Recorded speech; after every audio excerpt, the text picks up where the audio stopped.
Good morning, not quite awake yet, but I'm kind of inspired by the comment by Rana Huffington posted about Eckhart Tolle.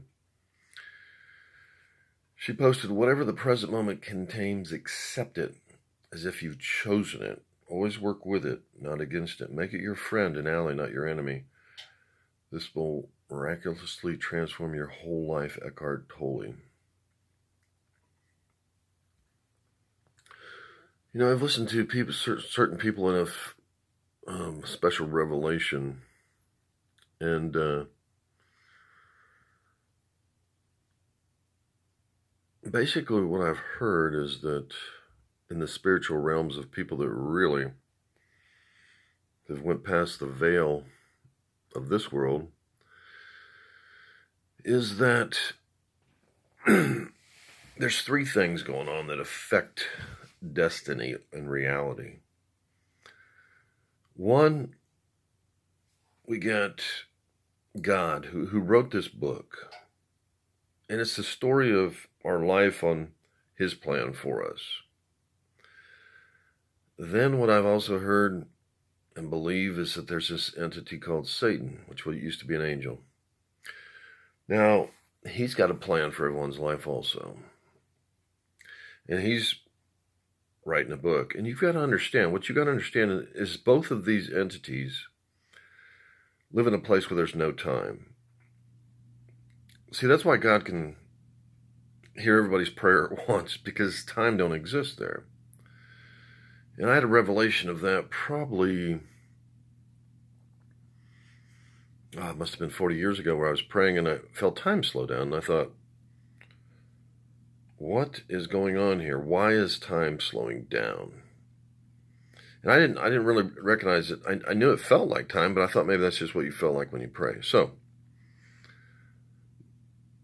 I'm praying again, and I'm really connecting to God.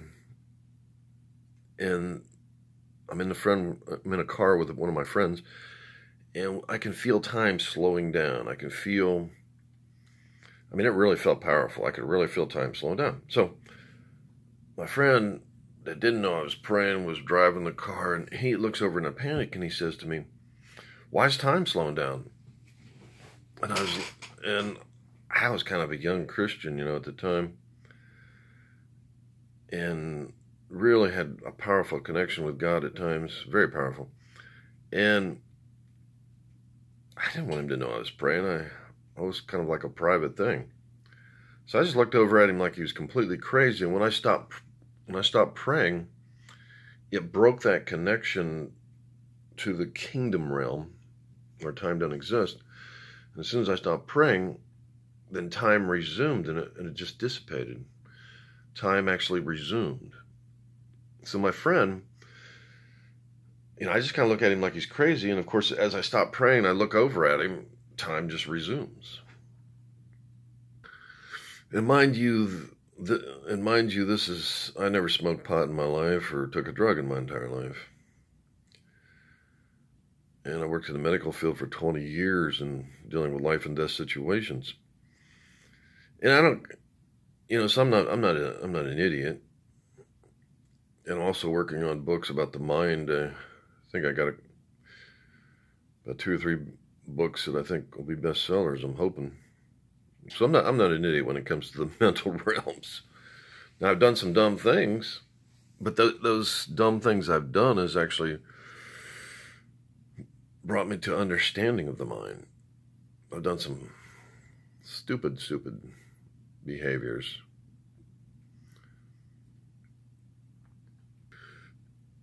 And God reveals stuff like this. This is, God hides everything. I mean, even the secrets of the universe, like, we didn't know there were galaxies. We didn't know there were black holes. I mean, we didn't know any of this stuff. And the more of a sensor you get, what's the Hadron Collider? The Hadron Collider is just nothing but a big sensor. I mean, we've been building sensors from glasses to telescopes to microscopes to everything And what it gives us the ability to do is sense things that we can't sense. That's what they all do. The Hadron Collider is trying to sense particles, atoms, and understand reality on the smallest of levels.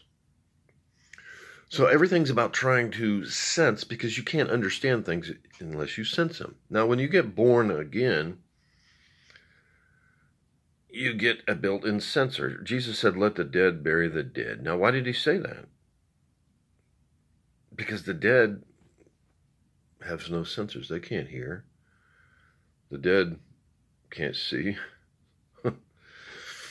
So that's what the beginnings of being born again is. That's what, and there's no guarantee you'll even sense just because you get born again. That's just the beginnings of it. It depends what you do with that sensor. Now, most people don't understand what faith is. You have to understand that if you can sense everything and know the truth, for example, angels live in a totally different realm where they 100% sense God, 100%, or maybe not 100%, but they see all the reality of the dimension that we shift out of, which Einstein called space and time. We live in space and time. God doesn't live in space and time.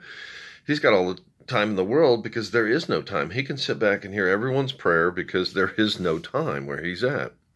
He's got all the time in the world. His future is already in your eyes. You just have to bring it to reality. He always wants a special future for all of us.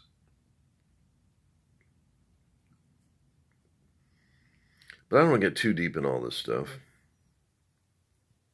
Basically, what I want to talk about here is what existed in the garden. I'm going to throw this in here. In the garden, we see two separate creations. We see one creation of man that I believe was keeping the earth for when the other man that were more like angels, Adam and Eve, fell. Because they were keeping the garden, the other were keeping the earth, right?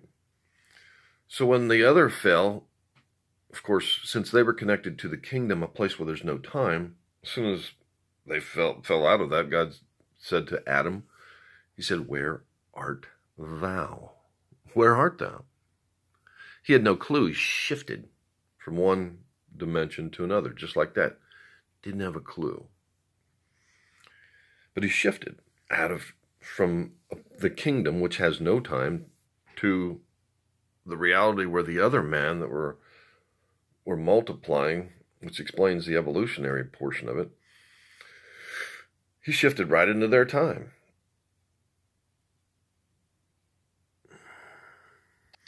So the two were separate. So what's the first thing that happens when Abraham receives God's word, which is a doorway? Remember, Jesus said, "I'm the door." As soon as Abraham started receiving that word, what's the first thing that God did? He said to Abraham, "Be ye separate." Because remember, they were separate before. They were separated. One lived in, I believe, a place where time didn't exist, connected to the kingdom where time doesn't exist. And then the other were living in the other reality on earth that we live in. So when they shifted, now there's all other secrets that I know about Genesis. There's so many secrets in Genesis. Every secret about humanity exists in Genesis. And I even hate saying that because I don't want other people to figure it out until I write some books. I guess I'm giving away an awful lot right now. But see, in Genesis, they didn't know what worry was. They didn't know what fear was. They didn't know what want was. As I'm talking about, as I responded to Super Soul Sunday here, I said, no matter how you try to recreate it, it always goes back to the truth. The Lord is my shepherd, I shall not want. And I said, this statement is not about want, it's about faith. Jesus said, you must become like little children, trust. And then Eckhart Tolle says, whatever the present moment contains, accept it as if you've chosen. Always work with it, not against it. Make it your friend, your ally, not your enemy. This will miraculously transform your life. So that statement that Eckhart's making is a mindset that doesn't have want. It's a mindset that doesn't have want. You know, there's a lot of condemnation in the world, and I've through it at people. I just recently learned that as a Christian, to be careful with that, because it's not a God. Condemnation. You know, the entire Old Testament was about knowing the law. You know, we have laws of gravity, and we just accept them. We're like, okay, yeah, I'm not going to step off this roof, because I ain't that stupid.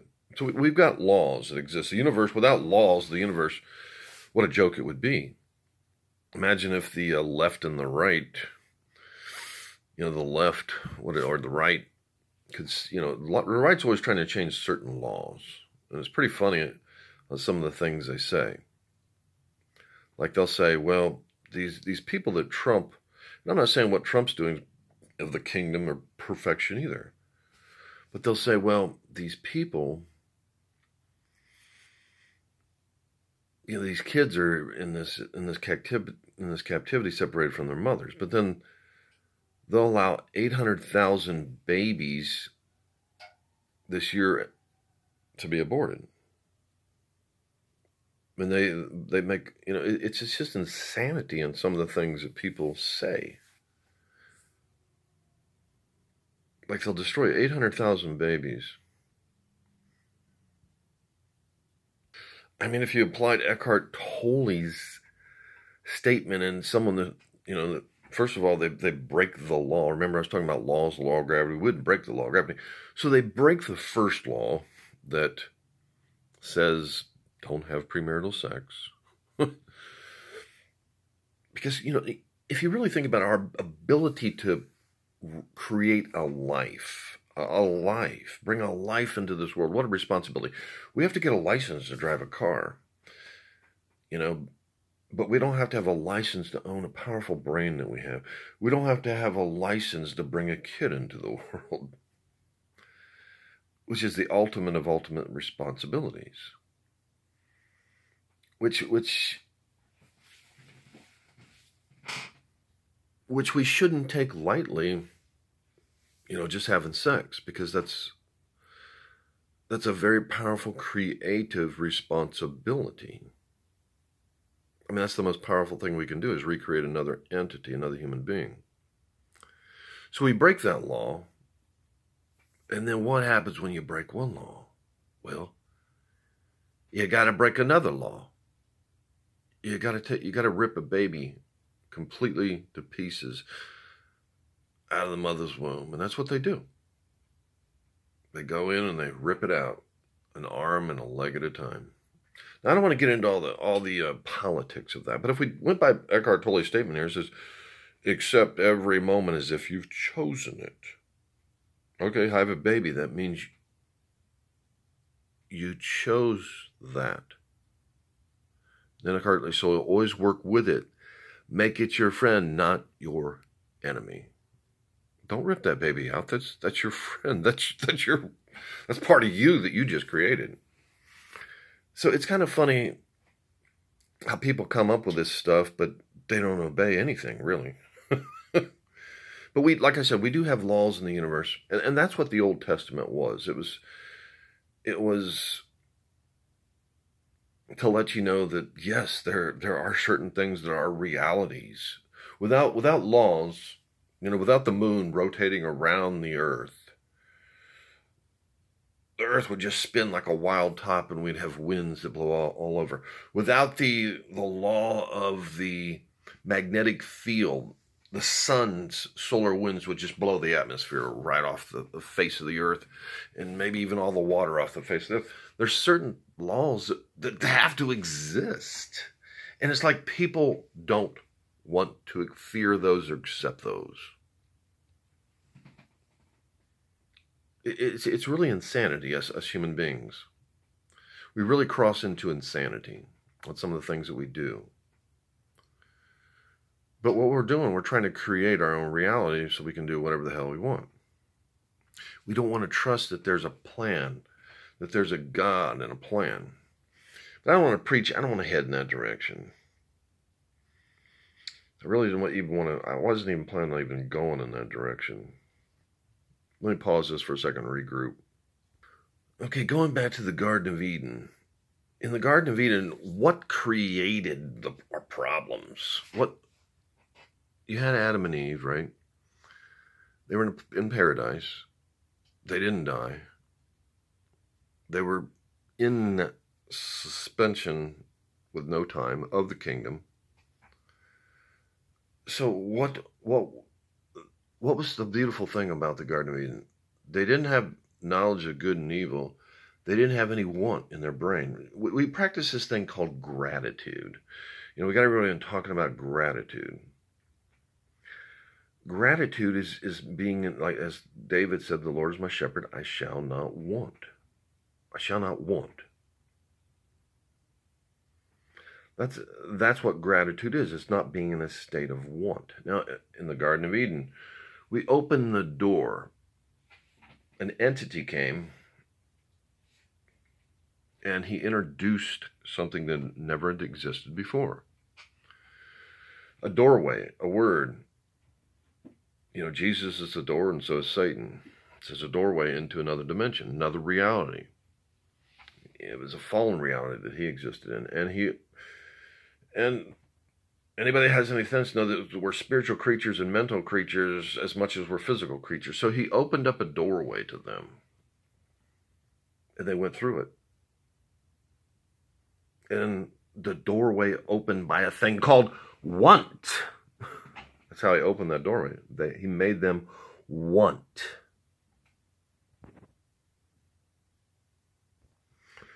Now, before that entity came, there was no fear. There was no worry. There's nothing but peace. Animals don't have the capacity to worry. They live in what Eckhart Tolle once again says is the now. They live in the now. They didn't know what worry was. They didn't worry about the past. They didn't worry about the future. They didn't know what fear was. They were like little children. Everything was taken care of. And then Jesus said, if you become like little children, and I'm no master at this. I'm probably one of the biggest failures at this. He says, if you become like a little child, then you'll enter into the kingdom. Now, most people think he was talking about heaven. Like when you die, you're going to go to heaven. No, he was talking about right now. He was talking about both, because you are where you are. Remember, God says, where art thou? You are wherever you are. He's talking about this present moment. You enter the kingdom at this moment. Adam and Eve, when did they shift from one reality to the other? In a moment's time. Boom. We went from one reality to the other one. So, when you become like a little child, and you do what Eckhart Tolle is talking about here, accept the present moment, accept whatever life comes at you and make it your friend and not your enemy, you start to shift from one spiritual reality to another. And there's a secret why all this happens. When I discovered it before, but I forgot about it. And it's the most powerful concept that there is. There's nothing more powerful than this concept. But I'm not giving away that secret here. There isn't anything more powerful than that I know of. It's the most powerful concept that there is.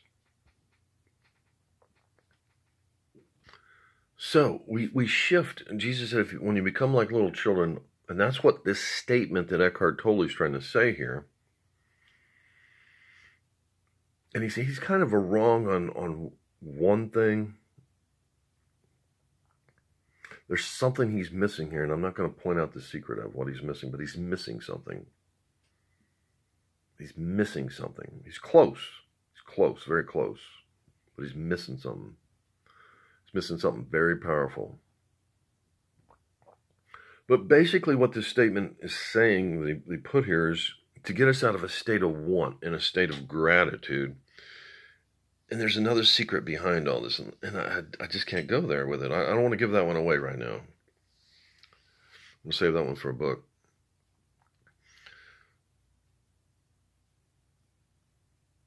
So basically, you're really shifting from one kingdom to another when you start to... Because remember, how did we get in the other kingdom? By want. We shifted from the place of the Garden of Eden into another place, all because of want. We shifted. So when you stop being in a state of want, and you shift and you accept the present moment, that even has to do, even deals with the concept of the law of attraction. And there's a secret to the law of attraction that no one seems to understand, and I'm not going to get into that one either. There's so many secrets that I know that no one just has a clue on. And like I said, just because I know a secret doesn't mean I practice it. I know sometimes it's good just to have one concept and do that one concept over and over. So I can crack secrets night and day that just blow everybody away. As far as I know, I don't see anybody matching it. But so what? It ain't no good unless you use it. Stupid is what stupid does. It doesn't matter how much you know. It does not matter how much you know. It only matters what you implement and what you do. Because that's reality. Reality is what you do, what you live at the present moment. That's where the rubber meets the road. The reality of what you do. That's reality. Not what you know. That's only potential reality. What you know is only potential reality. It doesn't matter how much you know. It's only good, a tool is only good if you pull it out and you actually use it. I can be trying to, it doesn't matter how many tools you have. It only matters the tools that you actually use. You can have a whole warehouse, you can have a whole Lowe's or Home Depot of tools that you own, but if you can't get in there and get at them for whatever reason, you lost your key, then what good is all that stuff? It's only good on what you use. And really, it's kind of hard to use more than one tool at a time, right? You got to use different tools for different situations. Oh, that's a good one right there. A different mental tool for a different situation. I like that one. So then Jesus comes, who's the truth, total truth, comes forth from the Father, who the Bible says in the beginning was the Word, and the Word was with God, and the Word was God. So this word, if you know anything about DNA, our DNA speaks. DNA speaks. And why is that so powerful? Because it commands something to be something. Solomon said, as a man thinks in his heart, so is he. You might as well say, as a man thinks in his heart, so he is commanded to be. And that's a powerful thing. And I don't want to get into that. There's a book right there. And that was a book I was working on just on that one by itself. Somebody else wrote a book like that. They didn't quite give it justice. I don't think. I never read their book, but I was going to write a book on that one. So we got this entity who's the perfect truth, the perfect DNA, that commands everything, that speaks. And remember, what did God do in Genesis? He spoke, and things became reality. And all of science knows that everything that exists is just information. If you look at a black hole, it's like a laser disc. It has information stored right on the surface of it. Information. They know that everything is basically just information. Everything. All atoms are is bits of information. Some scientists are starting to view the entire universe as a hologram. Or no, kind of like a hologram, I suppose. So we have Jesus come, and what's the first thing he says? He's picking off exactly where everything left off in Genesis. Finally, the doorway to the other dimension has came back. And his name was Jesus, who they call the door. So Adam and Eve shifted from one dimension to the other, and God said, "Where art thou?" So it took a long time,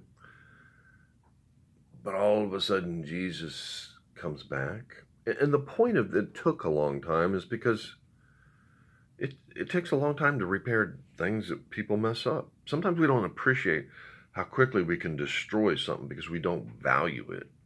So it took a long time to get Jesus back, which was the doorway to what we had before.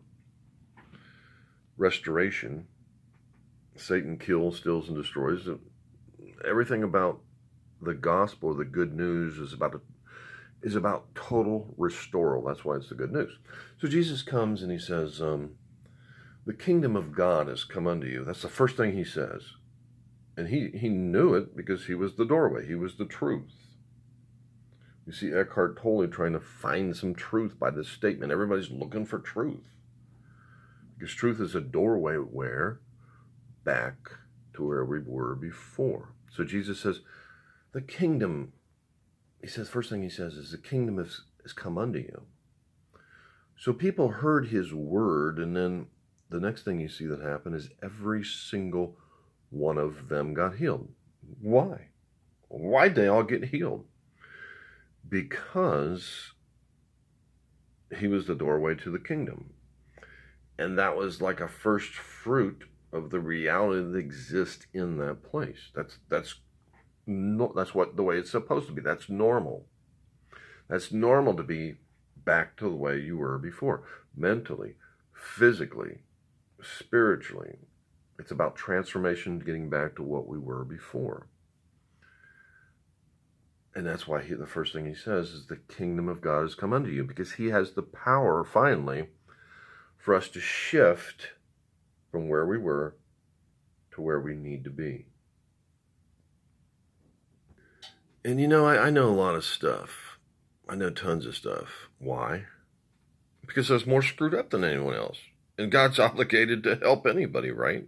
I was more screwed up than anybody else. Or maybe not anybody else.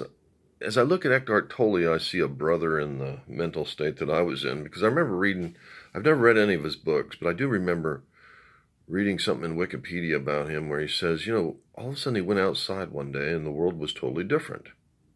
And I knew exactly what was going on. Because he snapped into awareness.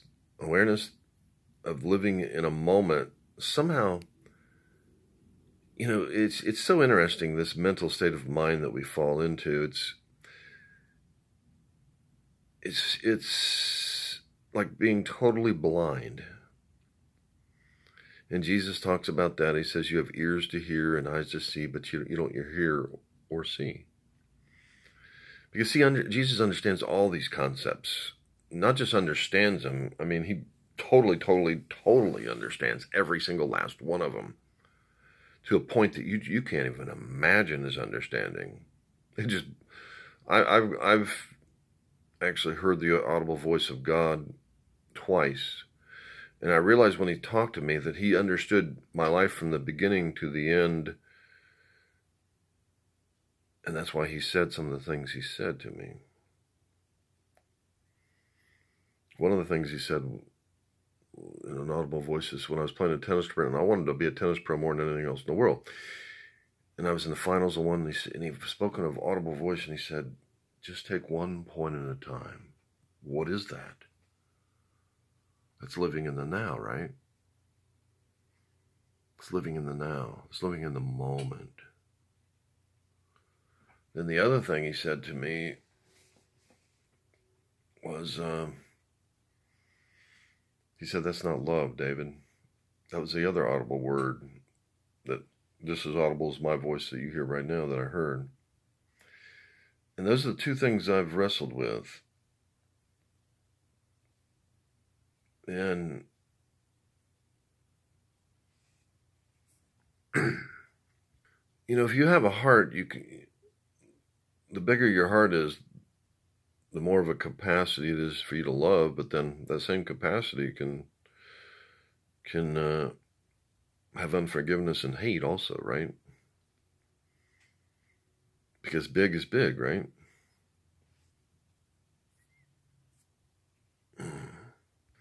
But anyway, that's all I think I want to record for now. Yeah, I think that's enough for now.